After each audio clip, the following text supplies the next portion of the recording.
I'm going to be talking about two events technically at the same time because they're happening like an hour apart. They're so close, which means they're like all up in each other's grill. And they're highly informing each other. So I'm going to be kind of weaving the two of them together, and then we'll talk about chart interpretations after I've finished both of them. So just keep that in mind as we are going through. So we have on the 23rd of January, Mars enters Aquarius, which means it hits 0 degrees. And then we have a Pluto Cazimi at 3 degrees. For those of you who know the orbs in astrology, that's within 5 degrees. Even for people that do a smaller orb, the smaller orb is 3. So guess what? It's still in the orb. They're very close to each other, which means that the ingress, and then literally an hour later, the Pluto Cazimi is happening. That energy is going to be flying this way and flying back that way. So they're going to be coloring, especially that day, at least for the next 24 hours. So these events happen at 4:17 a.m. That's the Mars ingress. And then 5:28 a.m. Pluto Cazimi, Eastern time. So for me, overnight, I'll be snoozing. You may not be. So definitely check, but consider that this is an orbed energy. So we got at least a day out. We're still going to be feeling this. We're going to be sitting in the pocket of it. So I'll wake up into this energy on the 23rd. And for you, it might be partway through your day. And then it ripples, it's overnight while you're sleeping and then going into the next day. So keep in mind what your actual time zone is and the start time. And then just cast out a minimum 24 hours out. All right, so let's back up because there's a lot to discuss here. I want to give some context. You might look at this and go, oh, okay, so that means if there's a Pluto Cazimi, a Cazimi is a conjunction with the sun. So that means that the sun is at 3 degrees of Aquarius. Well, Mars is at 0 degrees. Well, Mars is going to have a Cazimi too. That is not correct. Mars already had a Cazimi in Capricorn. And Mars moves slower than the sun, so Mars will not catch up. The sun is moving, leaving Mars in the dust. So they're close to each other, but Mars does not quite catch up. So there won't be a Mars Cazimi that follows this Pluto Cazimi. It's had its day in the sun. It's had its day in the sun already in Capricorn. Mars represents action, motivation, in simple terms. Aquarius, again, fixed air. This is unexpected action. So let's think about that combination. Very humanitarian. Mars, which rules Aries, it's associated with the self. So we have a little bit of a contrast there. Very intellectual and strategic. Mars can be impulsive. Aries can be impulsive. So we have some pieces at play that are in alignment and others that are not. And so that is going to inform the experience. To look back for context, the last Mars in Aquarius transit was February 13th through March 22nd of 2024. So we're going back some time for this because Mars moves slower. It wasn't last year. So we're going back almost 2 full years to actually have our reference point. So February 13th through 22nd of 2024, Mars in Aquarius. Generally, what we can expect, because this is going to be several weeks long, so we're gonna table for just a second here what's happening on the 23rd into the 24th. But for the 23rd out, for the full length of this transit, we can expect some impulsivity, especially trying to be outside of the box. So we're stepping out of our comfort zone, or we're zigging when people think we're going to zag. That's the Aquarius energy. We may be especially eager to restructure and innovate because Aquarius wants to innovate, wants to do things differently. Mars is like, yeah, let's go do it. Let's try it now. Let's experiment. And so it's encouraging that, which could be positive, could not be positive. It depends on the thing and the idea that you have and what you're implementing and if that makes the most sense. But we want to experiment. We want to try new things. And also we may have a sense of increased passion to move the needle on social change or collective action. So we're thinking about those bigger causes and like we want to act because now Mars is there, our sense of action or drive is there. So now we want to participate. Maybe we haven't before and we are now, or we're just extra fired up. Or we're coming up with some different ideas that can help support the action that maybe we have in progress. Mars is entering this sign. An hour later, we have the Cazimi. So we want to recognize that it might not be super clear what our experience of this full transit is going to be because we're starting off on such a big note because of the Pluto Cazimi coloring it. So we can view this day as a little bit of an outlier.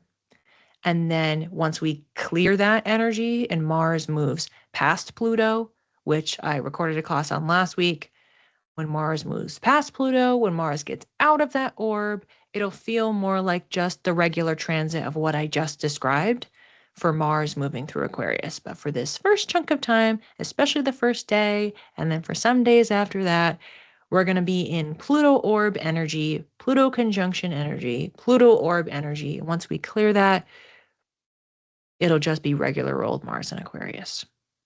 We have Pluto, which represents power and transformation. Cazimis, which I mentioned before, that's the conjunction, so it's in the heart of the sun. And the reputation of Pluto Cazimis, because again, these happen way less often than Mercury Cazimis, which we know happen typically around 6 times a year. A Pluto Cazimi involves challenging truths and taboos being revealed. So remember, the sun is involved, which means there's a spotlight. So there's a spotlight on Pluto. Power. What is in the underbelly? There's light on it all of a sudden. So things are being revealed. Truths that have been hidden are revealed. So this is like if Mercury is, oh, here's breaking news, here's an announcement. Pluto is like, this breaking news is something that has been lingering for decades. Like it's like there's just a level of intensity to it that is completely cranked off the scale versus what just a regular Mercury Cazimi looks like. Other way to think about it is that the subconscious is becoming conscious. Now, Pluto is in Aquarius. It permanently, if you will, locked in there in November of 2024. So it's been chilling there by itself for the most part, except for some of the personal planets bopping in there. And Pluto doesn't like to be in Aquarius. It's in its fall. It's not super functional. It could be worse, but it's not great. So we are sitting in this Pluto in Aquarius energy for another 18 years, and it doesn't love being there. So it's doing the work that it's doing for transformation, for rebirth, for long-term restructuring and growth of society at large. And at the same time, it's like it's like not happy. It's not happy that it's doing it. So it just, again, adds a little bit of color on top.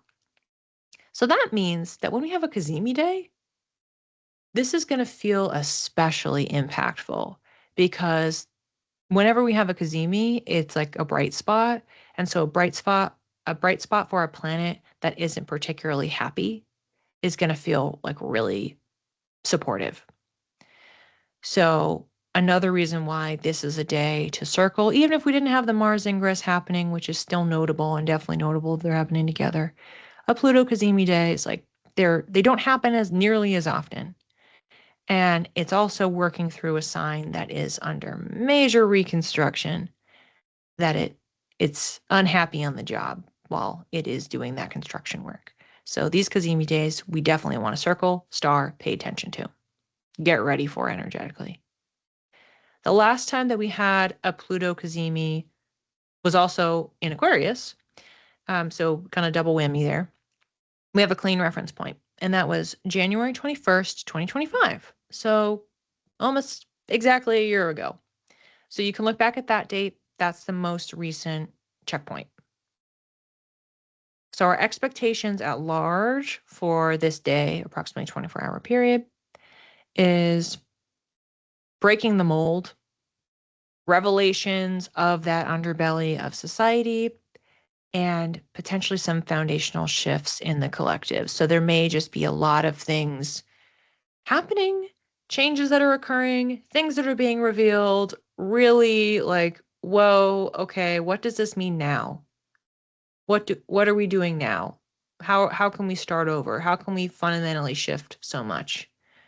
That's a bit of the weightiness of the day, but it's worth it with Pluto. It doesn't always feel nice as it's transiting somewhere, but it's worth it when we get to the other side because it's doing important work. All right, so when you look at your chart, the orb for this, we have a lot of energy kind of pointing out different directions. For the Pluto Cazimi, we would go out 5, back 5. So that would mean 28 degrees of Capricorn through 8 degrees of Aquarius. That's the orb. For Mars, we're extending this a little bit farther. You go back another 5. So that would be 25 degrees of Capricorn through 5 degrees of Aquarius. So the full range is 25 Capricorn through 8 degrees of Aquarius is being impacted by one or both of these energies. So it's a pretty wide range, a pretty wide orb. The Mars ingress, Mars transit, and then the Pluto Cazimi, 5th house. I'm talking about 5th house primarily, and then moving into 6th house. That means the passion, drive, motivation. So Caitlin, we were already talking about with you, like you're thinking about the 5th house. You're trying to shift a little bit of your relationship. When you have Mars there, now we're backing it up with action. We're like really pressing on the pedal and going somewhere and doing something with it. Now that first day is going to be colored. And then when we have the conjunction, which we talked about last week, the first period of time here is going to be colored by the energy of Pluto, which is fundamental transformation, rebirth. So for that portion of time, all of us are going through this long-term Aquarius recalibration, rebirth process. So the time that Mars, Venus, Mercury have been moving through Capricorn through the 5th house portion, it's applied to a certain system framework. But when we switch into Aquarius, very different. 1, because Pluto is there, and 2, because of just the nature of it. So more action, but the action as it is in the orb of Pluto, making the subconscious conscious. And then when we have that conjunction, it's beyond intentional. It's so serious, so fundamental. It's almost like you're having shadow work, even though we're talking about the 5th house. We're really getting to the bottom. Like, what is the root, and how can we tend to it? Why is there a challenge and an issue that you have been noticing with your relationship with play? Like being able to slow down. Mars doesn't want to go slow. Well, we're going to be confronted with that by having this Cazimi giving us some details, and then when we have that conjunction, which will happen, in the days after. So having Chiron at 2 degrees in the 9th house. So 9th house, we're talking about learning, teaching, travel, studies of spirituality, religion, astrology is included in there as well. And yeah, so it kind of means just in general for the Pluto transit at large that you are in a process of learning and unlearning. When we have Mars transiting this area, it is taking action to support that process. So what are things that we can do collectively? Maybe you're signing up for a class, or you're setting a new goal or a new framework, or you're deciding I'm going to plan that trip. I'm going to go on that trip. I'm going to go do that thing. I'm going to teach that thing. So you have the fire and the push. For this Cazimi, which is happening a degree from your Chiron, you also have this lifelong wound that's in this area that Pluto has been very slowly moving over. So you've probably been in a period of time where you're like, there's a lot of stuff coming up, or things are feeling heavy, or you're doing a lot of reflection or a lot of learning kind of about yourself in this different lens. That's from Pluto taking its sweet, sweet time, moving through these first few degrees, and it hit your Chiron. You could go back and look at whatever date that was and see if that was a particularly heavy pocket. And now it's at 3 degrees, but it's going to be in the orb. It's going to be in the orb of that 2 degrees for a while because it's going to keep moving, but it's going to retrograde. So you could look ahead. You can do like the transit calculator. Once it gets past 7 degrees, it'll be out of the orb. Sometimes with the outer planets, we extend it to 8. So let's just be safe. And we'll say, let's say it getting to 10 degrees. Okay. So you could cast out and say, when does Pluto finally reach 10 degrees and get far enough away from my Chiron that it doesn't feel as tense and heavy as weighted and as weighted? That could be something that you could look out for. Forecast that out. It's probably going to be sometime. Many, many months, if not maybe into next year. TBD. Depends on what happens with the retrogrades. So you can cast out and look for that. So for this Cazimi, subconscious becoming conscious, we already know that Chiron is tending to wounds. So it's like you're aware of the wounds. Pluto's been activating them. You're thinking about them. Now the sun is shining on them. So it's like super, super heightened. And when Mars is there right nearby, it's like, okay, let's do the tending. Let's do the next steps that maybe come through with that Pluto Cazimi. The information comes through, the truth is seen, and then you have Mars there that's going to shuffle on through, and you can follow those instructions, that guidance that came through, and just start tackling it. So in that way, they could work together. And really for anybody, regardless of what house, you could think about it that way too. But in this specific situation, we're talking about tending to the wounds because of the Chiron placement. So if you had something like this, then with Mars swooping in, it's like, okay, let's go do something about it. Let's work on it.